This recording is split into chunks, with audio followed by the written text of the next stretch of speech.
in recent days, we've lost a lot of NHL hockey players who have passed away after living strong and good lives. We've already talked about Fred Stanfield. But some bad news passed on the doorstep on September 16th as the very, very talented and a very, very quick Lou Angotti passed away at the age of, let's see here, 83. Sorry about that. I thought he was 84. I was just checking the dates. Now, Angotti drew a lot of interest not only in the various Italian and minority communities across North America, but he was a prototypical speedy player that used his right wing position, his 5'9", 170-pound size, to get to the puck, to move it up the ice, to make the hit, to basically outwork and outplay his opponents. Now, born in Toronto, he grew up in the city and played his junior hockey for the Toronto St. Mike's Majors. He then enrolled at the prestigious Michigan Tech University, where he earned an engineering degree while skating on powerful college clubs. He eventually appeared in 2 NCAA championship games, losing the 1960 contest while winning in 62. He was MVP of both tournaments and was all WCHA first team for the 62 campaign. Now, Angotti, because there was no draft at the time, he signed with the New York Rangers, playing 2 seasons with the minor Rochester Americans before being called up to the big league in 65. Angotti quickly became known for his, again, high-energy, speedy play. Over the next 9 seasons, he would play for the Blackhawks, the Flyers, the Penguins, and the Blues.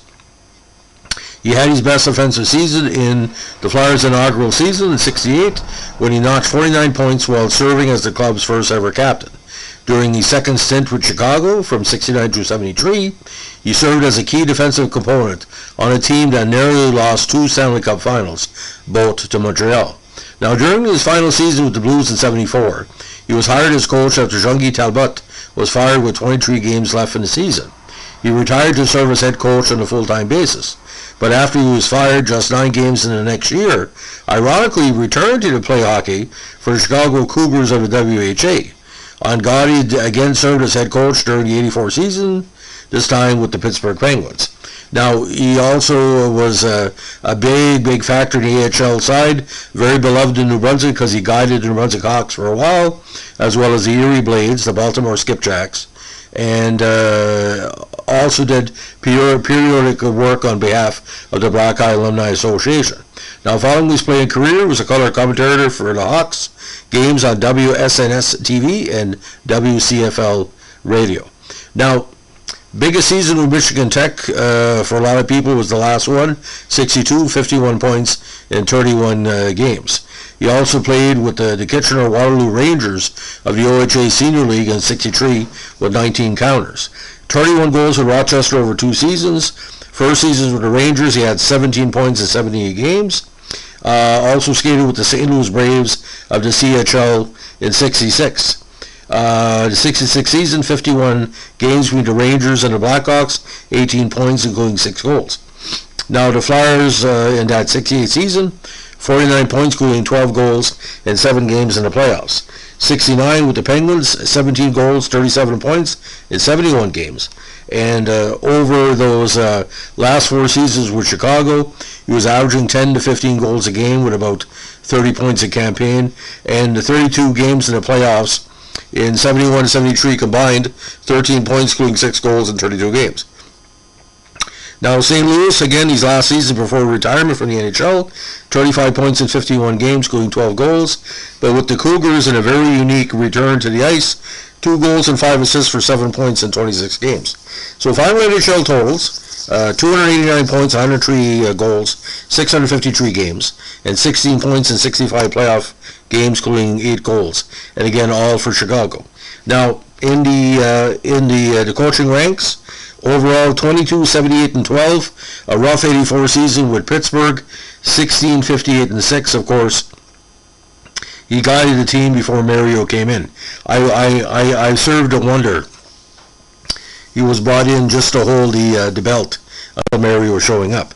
Now, on his NCAA level, he was NCAA All-Tournament first team in 60, All WCHA second team in 61, All WCHA first team in 62, AHCA West All-American 62, and again an All-NCAA All-Tournament first team in 62.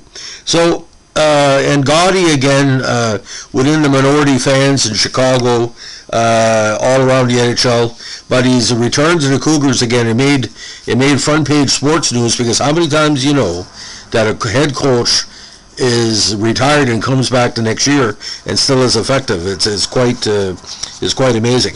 But again, the New Brunswick Hawks and the Chicago Blackhawks coaching tenures. I remember him doing interviews with the local radio and the local press talking about the New Brunswick Hawks and said, you know, there's players here that's going to have great NHL careers. He was a very much player's coach, very much a player that was concerned about the best product on the ice while protecting the athlete and protecting the system that he wanted to bring in. It's too bad his coaching career didn't really pan out in the NHL, but that's not anything too negative, because you know, I mean, the teams he was with, St. Louis and Pittsburgh at the time, they didn't have the deepest of talent pool.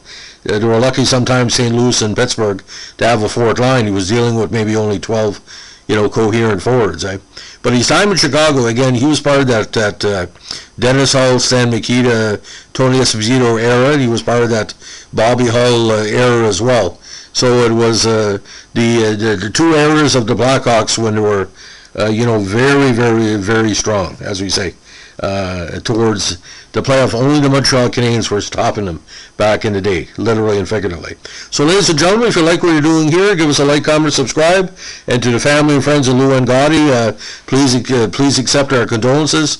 A great career, a great man, but like I said, hockey players don't die. You just hear the buzzer and they just basically fade away. Have a good day. Bye.